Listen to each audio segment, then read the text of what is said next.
Life Management Science Labs would like to acknowledge that we live and produce this podcast on the traditional lands of the Wurundjeri people. We'd also like to acknowledge the traditional owners of the lands of our listeners and our international colleagues. We'd like to pay our respects to their elders, past, present, and emerging.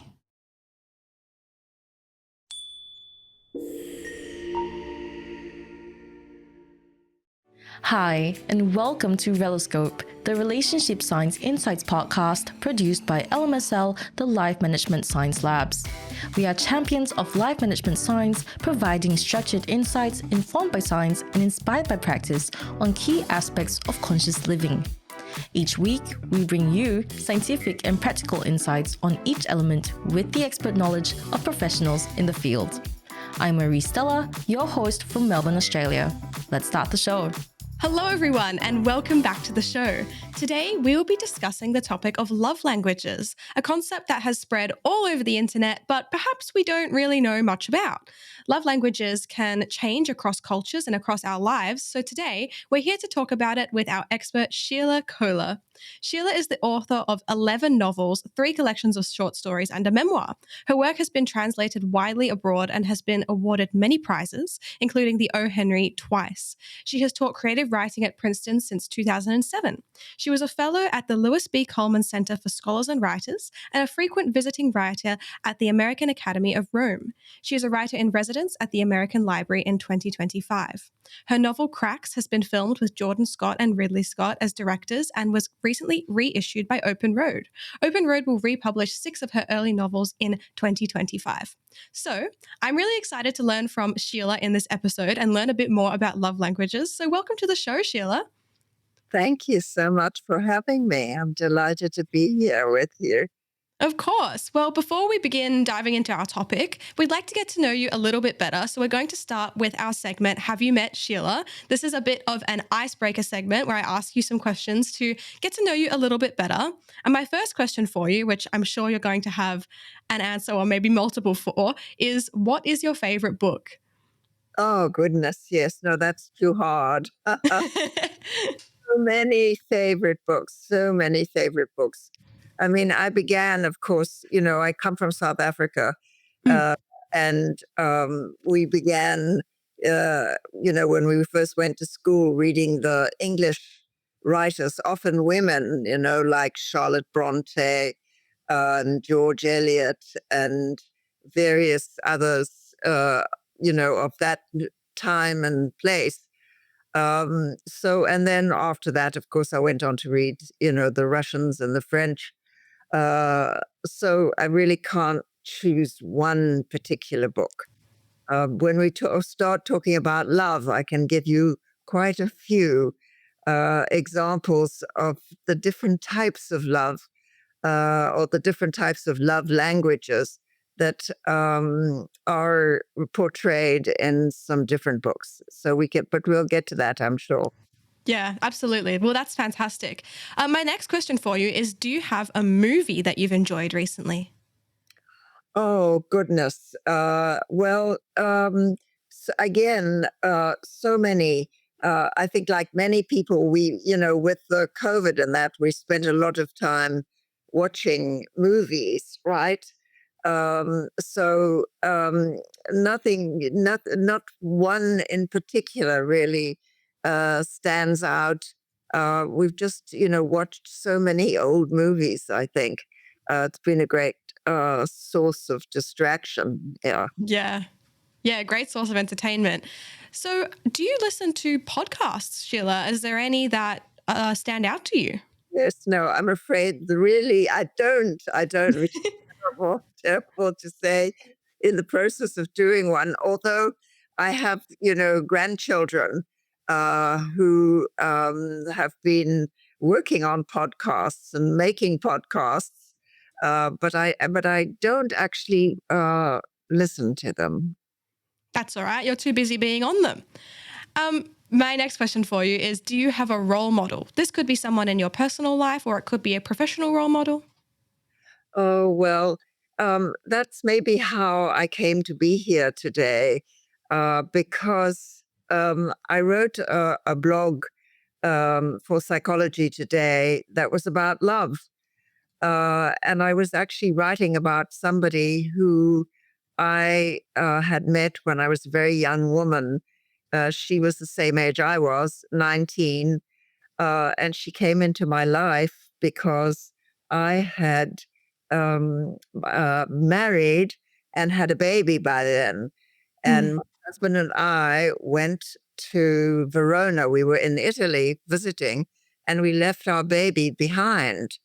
And I left my baby with my mother in law, thinking, that she would be fine. But my mother in law decided she was going out that evening. And while we were in Verona watching Romeo and Juliet, she was going to go to, I don't know where she was going, but she was going out. So she left my baby Sasha, her name was Sasha, and with her lover, her Italian lover. So and the Italian lover decided he had to go to his club that evening. So he called up a young student that he knew who was at university and said, "Could you come and take care of this baby?" And she said yes, but then she fell ill. So then she called Paula. I'm getting to the the person that she was to. And so Paula, who was a young student too, same age I was, she was 19, she said she would come. And she arrived at the house where they lived, and she was told that the key would be under the mat. So she came, she found the key, she opened the door, and she walked in, but there was no one there to show her even where the baby was. So she had to walk through this large house, which was on a street called Via delle Rose, Street of the Roses, looking for the baby. And she eventually found the baby, my poor baby, Sasha, who was fast asleep, fortunately, but she woke up and started to cry. And so Paula realized that she had to do something. And she was a student, she didn't really know anything about taking care of babies. So she called her mother up and said, what do I do? How do I make the bottle? And the mother explained. Anyway, so Paula then became part of our summers in Italy. She took care of not just Sasha, but when I had a second child, and when I had a third child, she was always there. And she was just such an extraordinarily loving person who always was able to connect with almost everyone around her. And she became part of our lives. And so that's how I started writing this blog about love, because she was such a loving person. Uh, Mm. and so it explains how I'm here today. Yeah. My goodness, that is a story. That is absolutely amazing. And I'm glad that you found such a beautiful connection out of it, because who would have thought, after all those steps to get there and looking after your baby and not really knowing what to do, it could have all gone so wrong. But that's a beautiful story. I have one final question for you to get to know you, and that is there a course or a class that you've taken, or maybe even that you've taught, that has really inspired you? Well, yes. A class that I have been teaching, actually, I teach freshman seminars. So I get the students who arrive at Princeton, it's sort of like their first class. And they can choose these freshman seminars. And the one that I teach is how people change. And I use short stories to describe these moments of change through life. So we, start with childhood, we do adolescence, we do marriage, we do courtship, we do marriage, we go on to maturity even, and we even end with death. So that's been a class that I've really enjoyed teaching, and one that is also interesting for us, thinking about the different love languages, because of course we speak about love and we think about love very differently according to the age that we are. So, and what has been interesting for me is that the students I get them to write, in the in the classroom, and they write about childhood, adolescence, courtship, whatever. They're better, obviously, on the younger parts of life but they actually are interested too. And we've read some wonderful stories about death. So that's been a class that has been interesting to me, and I hope to the students who've taken it. Yes. Yeah, that sounds really interesting. And it sort of reminds me of a class that I took as well that was sort of on philosophy, but we covered a lot of life and death. And that was really interesting and definitely inspired me to do more studies in some philosophy. So there you go. So for today, we're going to dive into our topic about love languages. And my first question for you is, what are love languages and where do you think the concept originated? Well, I think that obviously we speak about love in different ways, right? And very often uh, it depends a great deal on our age too, how we see love, right? Which doesn't mean to say that you can't, at an elderly stage, feel the same way you did maybe when you were quite young uh, about love. So I think these different ways of talking about love come from the fact, probably, that anyway, for me, thinking about this subject, there are two sort of basic kinds of love. There's a sort of imaginary projection, if you will, of our own imaginary world that we project onto a love object. And we think of that love object uh, through our own desires. We transform the love object because of what we want and who we would like to find. And we look at a more or less imaginary person. And this changes obviously over time. And as we get older, obviously we see more of the reality, perhaps, of what we are confronted by, and the love object changes, and we are capable, perhaps, of more understanding of others, more empathy, and interest in the reality of the people around us. And I'll go into some of this. We'll talk about that, I'm sure, in different ways. But I think obviously it changes the way we speak about love, the way we feel. Whether this is just a sort of almost an animal reaction to the love object, or if we are capable at a different stage, perhaps, of our life or development, of actually seeing this person as they are, to some extent anyway. I don't think we ever do entirely. Interesting. So on the same kind of line, just getting through some definitions for the beginning of our episode here, how do you define relationships? Oh, goodness. Well, you need two people, right? And there's some sort of interaction. And when we talk about love, obviously, we're talking about uh, different relationships between adult and child, the family love, right? Or we're talking about partners of one kind or another, men with men or women with men, or whatever the love object happens to be.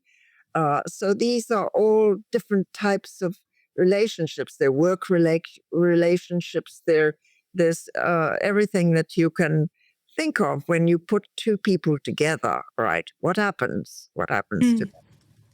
Yeah, interesting. So I know you touched on this, but how do you think that love languages might shift throughout the stages of life? Adolescence, parenting, aging, maybe even widowhood? Yes. Well, yes, as I said, I think and the sort of basic initial way of loving, and I think we've all experienced this to some extent, is, the sort of romantic, very romantic idea of, you see someone across the room. And this is what Dante Alighieri, to start at a very early stage, right? He wrote in the 13th century, and he wrote a sort of autobiography called La Vita Nuova. And he describes in that book, it's very short and it's wonderful, but he describes meeting Beatrice when he was 9 and Beatrice is 9, right? And his description is, all we know about her is that she's wearing a purple robe, right? A purple dress. And but and all we know about it is that he has this remarkable reaction. He becomes pale, he feels ill, he can hardly stand up, right? So initially, I think love is sort of, as I said, it's it's a personal myth, if you will. We don't know where we are. We have no setting. We're not. We are of course in Florence, but we don't know that. All we have is what Beatrice is wearing. We do have her dress. She's wearing a crimson dress, right? And then Dante then has a sort of vision and writes a sonnet. And he actually wrote this sonnet when he was 17. Although he describes a meeting, a second meeting with Beatrice. First he's 9, then she's 9 years later. This 9 is a sort of magical number.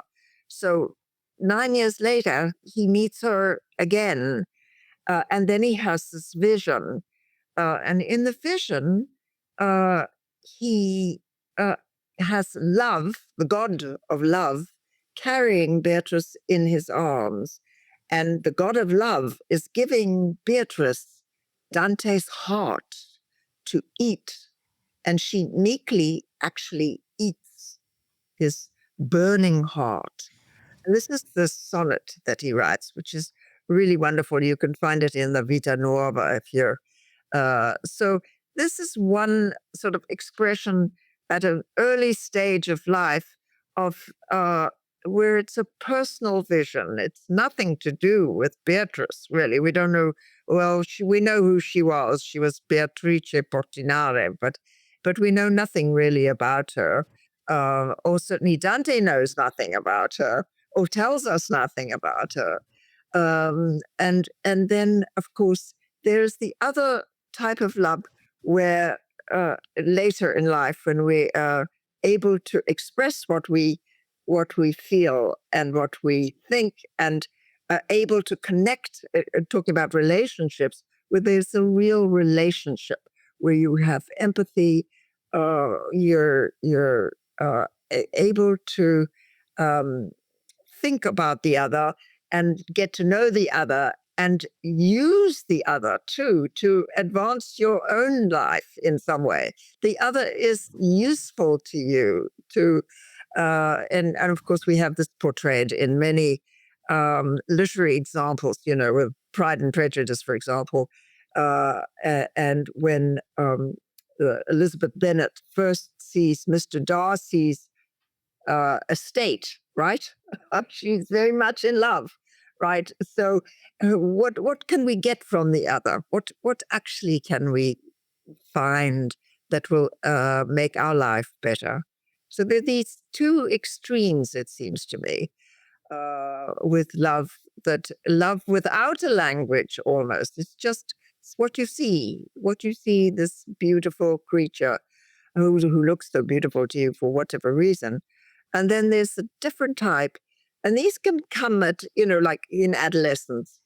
I mean, I can remember in my own case, meeting my first husband, who I was 18, he was 19, right? And he said, I said to him a little bit the way Sarah's asking me these questions about, what's the best book. And I was asking him about what he had read, and he said to me, well, he was of Russian origin. He said, actually, I think I prefer French literature to Russian literature.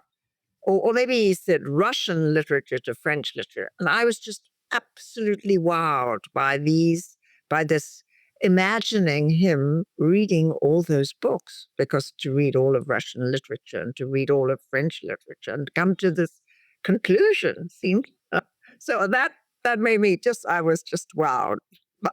This is the kind of thing I'm talking about.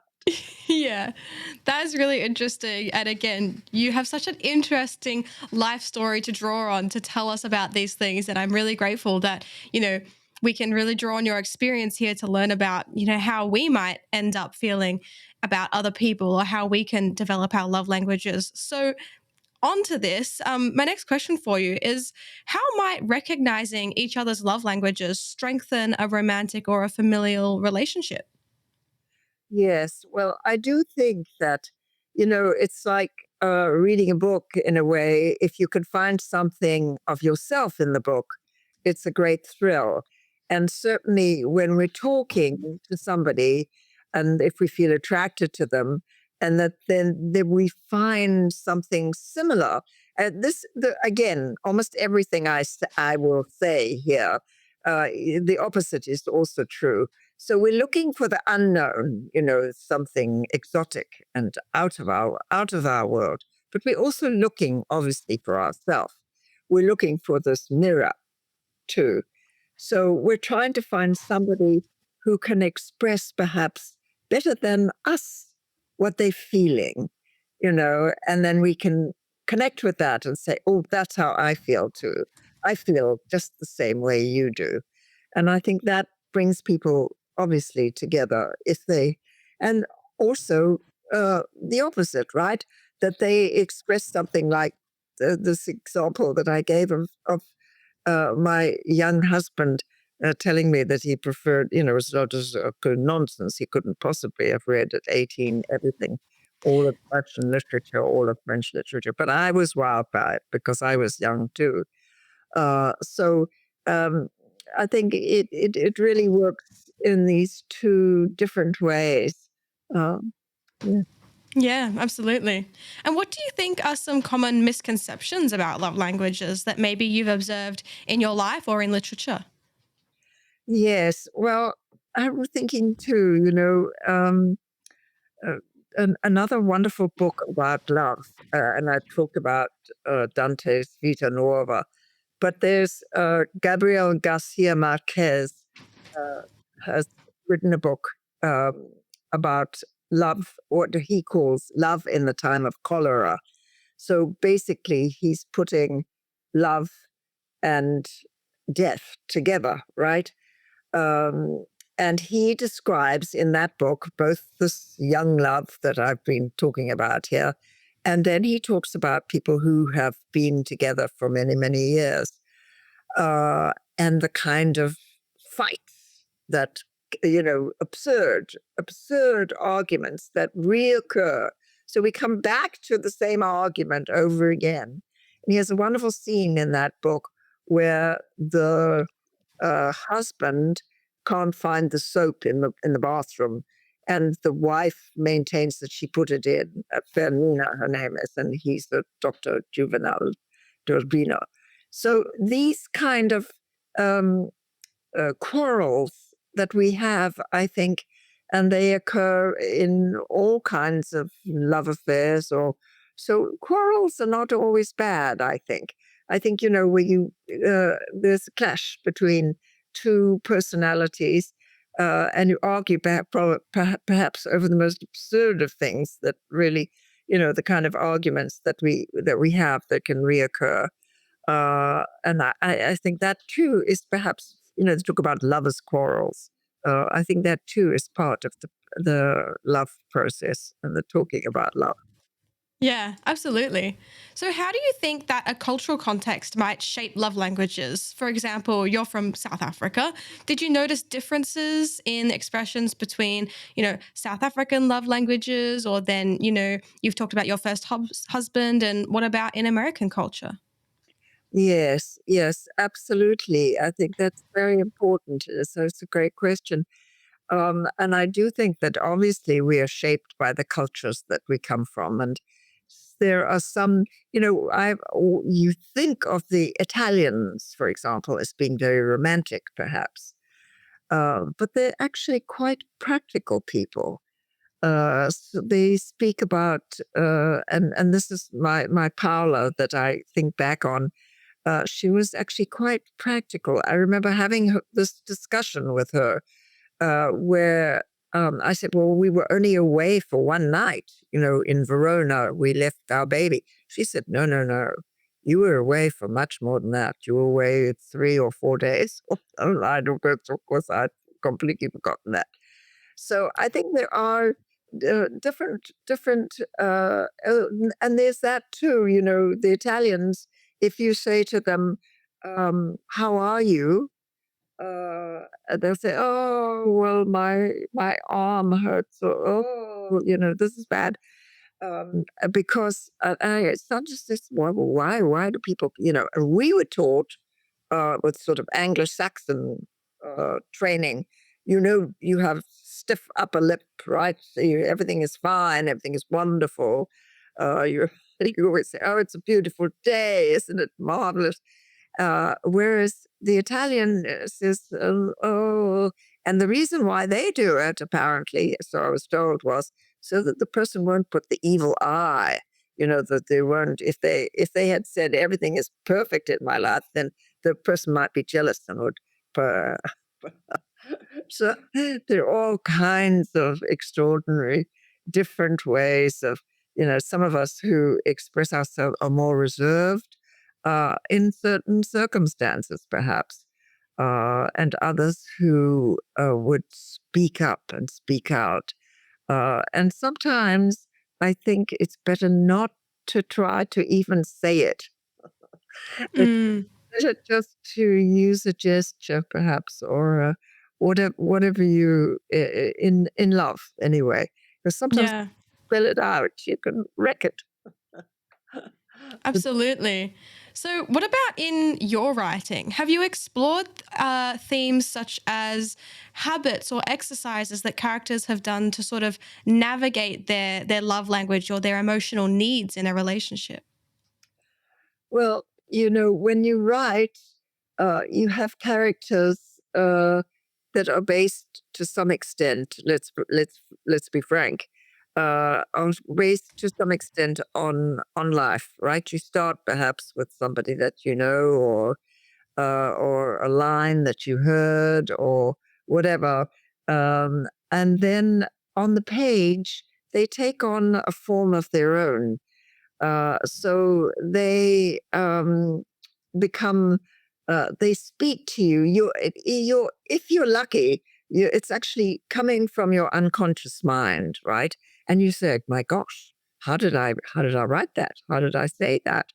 Uh, I'm not sure that. Obviously, there is a certain amount that is planned when you write. You've got a plot. You need to have a story of some kind. Things have to change, right? Uh, but some of the best parts of writing, I think, come from, who knows, the muse, which is probably just the unconscious mind working on the page. Yeah, absolutely. And what about nowadays? Do you think that technology and the digital life now is affecting how people express love? Oh, yes, and it breaks my heart. I'm sorry to say this, but Mm, I see, and I don't know about, Australia. It's so wonderful that we're so far away and we're yeah. talking to one another. Yeah. But we come from the same sort of background, cultural, old colonials, right, in a way. But what breaks my heart, to get to your question, is to see so many mothers sitting on the subway, for example, with the baby, or even two babies in the arms, but she's got her phone. She's on her cell phone and she's texting, or she's doing some game. Or I really think that the technology has made us lonely, and that that the mother is not talking to the child. So extremely important that we read to our children, that we talk to our children, that we. I actually I have 3 children, and my second child was born deaf. So no language, right? No language. So what to do? How to address that? And I never stopped talking. They told me, actually, this was in the 60s, so they didn't want me to sign. They wanted me to actually speak to her. I remember them saying, don't give her the chocolate or whatever she was asking for until she says the word chocolate. So words, I became aware of how extremely important the expression of anger or love or whatever was, to be able to say, I am angry. That was very important for her to be able to say that sentence. And so it's very important to be able to say, I love you, and to repeat that to a child. So I think that the modern technology has really been extremely destructive. I just, I'm so worried that, and I hope that people will become aware of this. And I think some of them are becoming more and more aware. So I don't know if I went. Yes. Yes, I think so. And I think some parents these days are extremely worried about not having the connection with their child and try and keep that technology to the side because they want to foster the right kind of relationship in the younger years. I can definitely see that being a bit of a big topic of conversation at the moment and debate. And even, in my family where some of my cousins are having children and that kind of thing, I'm sure it's on their mind. And I definitely agree with what you've said there. So my next question for you, we're going to go sort of back to literature a bit. Is there a love language that you find really compelling or really tragic when it's misinterpreted in fiction or in real life? Yes. Oh goodness, that's always a source, a wonderful source Mm. in so many stories, right? Where there's a misunderstanding, and I think that you'll find that in just almost every love story, because we are so much in our own minds, right? And we don't always understand and we read wrongly, unfortunately, what somebody has said to us.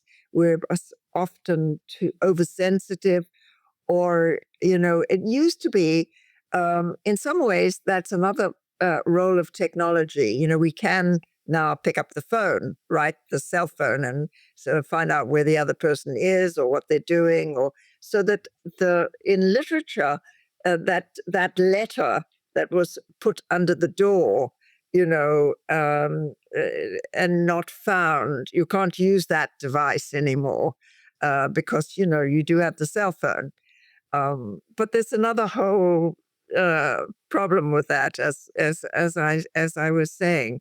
So yes, I think we misunderstand one another, and very very often we're not aware of what the other person is thinking and feeling, and that can lead to um, estrangement of one kind or another. Yes. Yeah. And I think it's also really interesting that, I can say the same words as somebody else, but I'm expressing something different because of my own experiences. They're so different to that of my partner or that of my mother that, sometimes we can sort of say the same thing but mean something different because it means different things to us. And I think communication can be really, really tricky in that way. Yes, absolutely, Mm. absolutely. And particularly when we come from different countries, as you say, and perhaps a word may take on a different connotation. Like certainly, I think in America, what did they say? Or whoever said that, something that we're separated by a common language, with the Americans and the English, and probably I think Australia. People sometimes think that I come from Australia because of my accent, and they're not. It's not an American accent. They don't pick up the South African accent because they don't really know what that is. Yes, so there are words that, that we use differently, even between England and South Africa. And I don't know, we talked about tackies, wearing tackies, which were actually shoes, the running shoes or sports shoes, but we called them tackies. But that was not a word, obviously, that probably, I don't know, in Australia, people talk about tackies, but I don't think so. No, I've never heard of it, but I know there are so many differences in words and in experiences across cultures, and it's really fun to find out about it actually and talk to people from other cultures. And I spent a few months in the UK, and that was fascinating to sort of talk about our differences and our similarities in our cultures and how we speak, and what our favorite things are in terms of like I don't know. I spent a lot of time talking to people about alcohol culture for some reason. It was really interesting. Anyway, back onto your characters. I have another question sort of about literature. If a character was to lose the ability to express their love in a preferred way, say due to an aging or an illness, how might that affect their relationship, and how can they navigate that? And maybe it even affects their sense of identity. Oh, yes, absolutely. Um, and that's something that I just read a really interesting book called, it's written by Claire Massoud, and it's called This Strange Eventful History. And she goes through about 70 years in time. And so her characters obviously are aging. And she's brave enough to write the last chapters, which are some of the best chapters in the book, are really about the husband and wife who there are three generations in the book, but this is the second generation. And it's not been that happy a marriage because they do come from such different parts of the world. The wife actually comes from Canada, talking about different cultures, and the husband comes from France. And in the aging process, he actually becomes an alcoholic. That is what his preoccupation is at all moments is, how much longer does he have to wait before it's time that he could have a drink? And the wife tragically becomes demented. She loses her mind. So there's this really extraordinary scene in that book where the husband, who has had a little stroke in the bathroom, is screaming. He's fallen, and he's screaming for the wife to come and help him. And she hears him screaming. Talk about misunderstanding. She hears him screaming, but she thinks he's some strange person who's come into her house, and she doesn't want to have anything to do with him. So he screams and screams and screams, for help. And she ignores just ignores it until finally in the morning, one of the neighbors comes over and says, I hear this terrible, and of course it's her husband, Francois. So they're just with aging, with the whole process of aging, or alcohol, which you mentioned there too, of course, is a terrible scourge in the sense that it distorts your mind, right? And there again, to bring up a personal anecdote, my mother was a drinker. So there was the time of day when she would we didn't understand, but we felt that she had disappeared. Her face was different, her mouth was different, her speech was slurred, and she would also say things that she would never have said, and if she hadn't had a few drinks, she would just allow herself to say whatever she felt. Uh, so there are all these various reasons why relationships can become difficult and hard to reach somebody else. Yes, yes, absolutely. Well, I'd now like to move to our practices and habits segment. And after everything you've shared, I'm sure that you also have some amazing advice. So, my question is there a habit that you would recommend somebody practicing if they're trying to figure out their love language or how it might work for them? Oh, yes. There was a game, and actually, this is fun. Um, and that is, you get into these arguments, as I said, so often over the same thing, I don't know, in our case, my husband and he gets angry if I don't put the top on a bottle, especially, so then he picks it up and the liquid goes flying and I go, I haven't twisted it on. Anyway, the things that, absurd things that, what I suggested was, I said, well, why don't you pretend to be me and I will pretend to be you? So I'm going to, I will be Bill and you can be Sheila. Uh, and that's quite funny. If the person will do it, you can really take on this other character and perhaps for a moment understand, because I think it's that's very important. We obviously have disagreements, two people living together or, the close proximity. But if you can at least try to understand why somebody is feeling and expressing something, it's very helpful. Sometimes just pretending to be that person could help. Yeah. And what's the challenge? Like, why can it be so difficult to understand the other person? Well, there's very often a power struggle, right? Let's be frank. You want to do things the way you want to do them, right? You don't want somebody telling you what to do. And this is the male female thing sometimes too, still today, I think. You know, that women perhaps have adopted this role a more, or did anyway, certainly in my generation growing up, and particularly in South Africa, which was, backward anyway. The woman maybe is more subservient in a way and tries to think how to please the other. There's that problem of trying to please someone. How far can you go, and what works with a bully?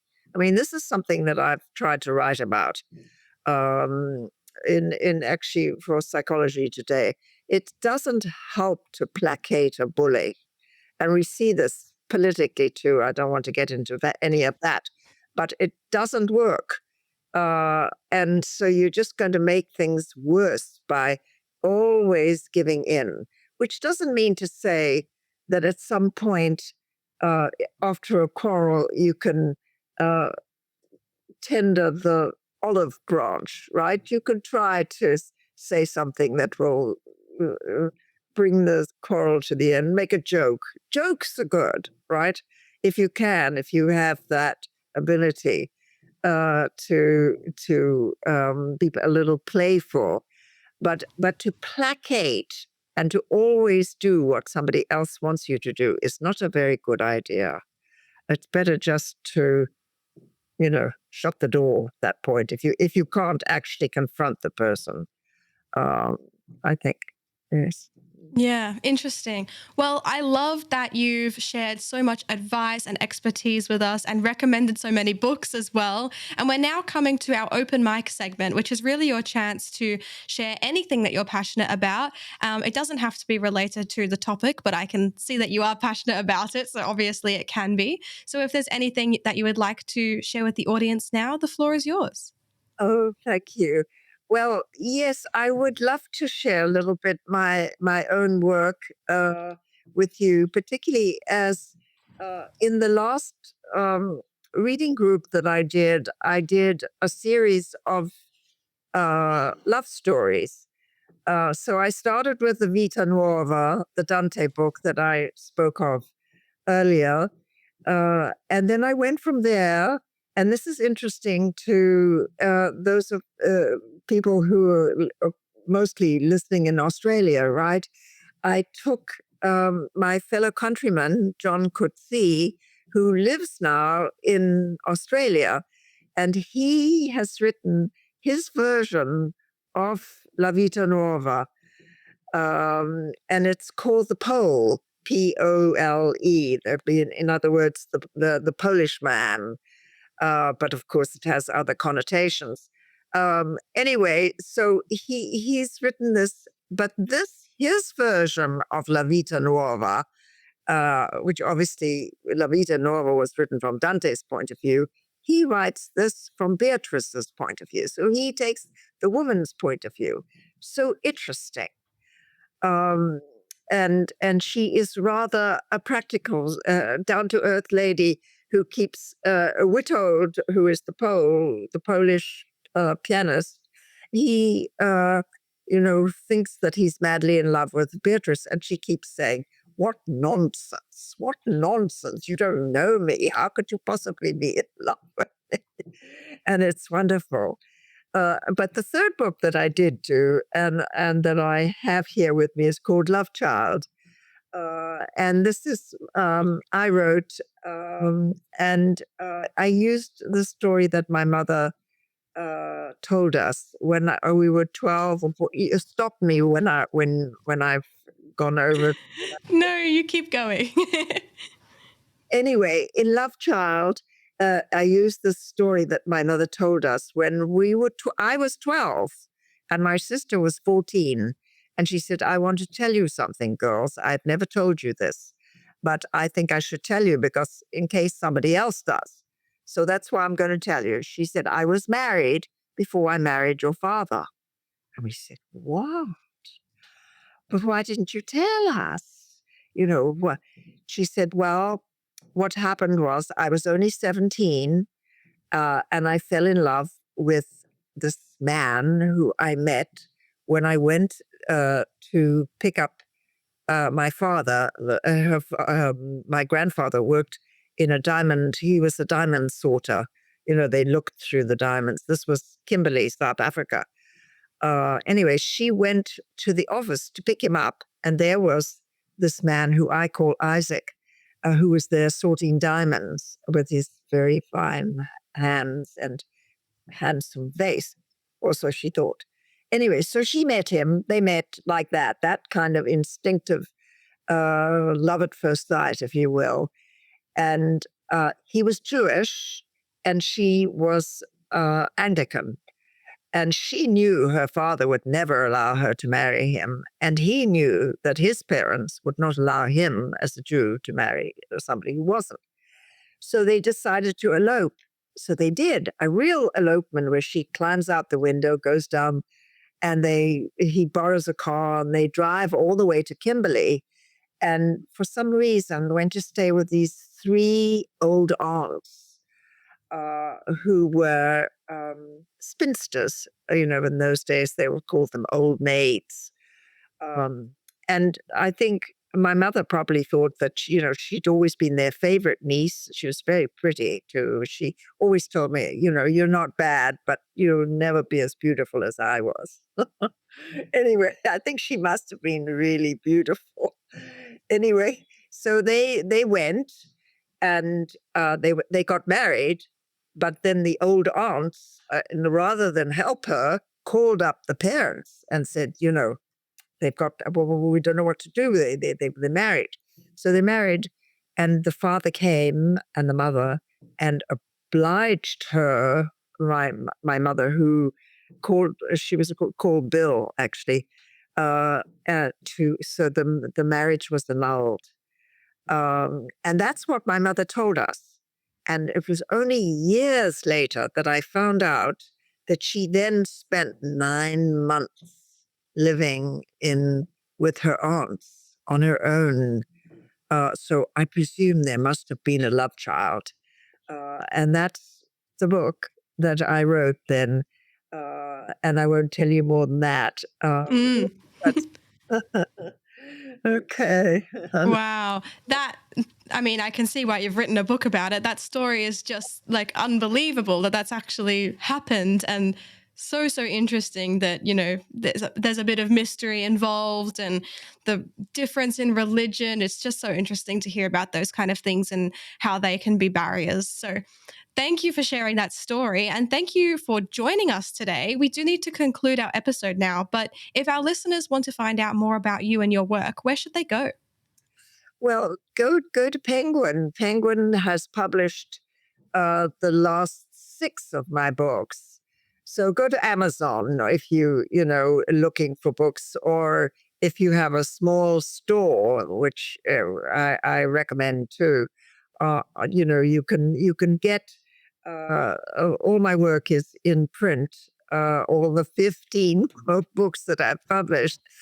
And I'm hoping there's another one coming. But there are also the 6 early books that are coming with Open Road, which you can get on the internet too.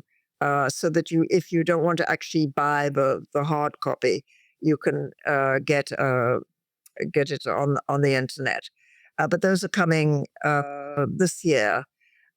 But you just go into Amazon and look for Sheila Kohler, Kohler. And my memoir is called Once We Were Sisters. And it's about my sister's life and death, unfortunately. Mm. And also about becoming a writer and how that happened. Yeah. Well, thank you so much for sharing that. And thank you for your time today and for sharing your experience. I've certainly learned a lot from you. So thank you for being on the show. Thank you so much for having me. It was lovely to meet you. I hope we can do it again on some other subject, perhaps. Absolutely. It was amazing to interview you as well. And to our audience, I hope you've learnt just as much as I have from this episode. Thank you for tuning in, and we'll catch you in the next one. You've been listening to Reloscope, the Relationship Science Insights podcast produced by LMSL, the Life Management Science Labs. For more episodes like this from 10 different life management perspectives, search LMSL on YouTube, Apple Podcasts, Google Podcasts, and Spotify, or wherever you listen to podcasts, so you can get updated on everything we have to offer. We have a wide range of topics readily available for you to check out. If you enjoyed this episode, please consider rating our show, sharing it, and subscribing to our channel, as it helps us grow and bring you more quality resources. More of our work can be found on our website at re.lmsl.net, where you can join our movement. I'm Marie Stella. Thanks for tuning in.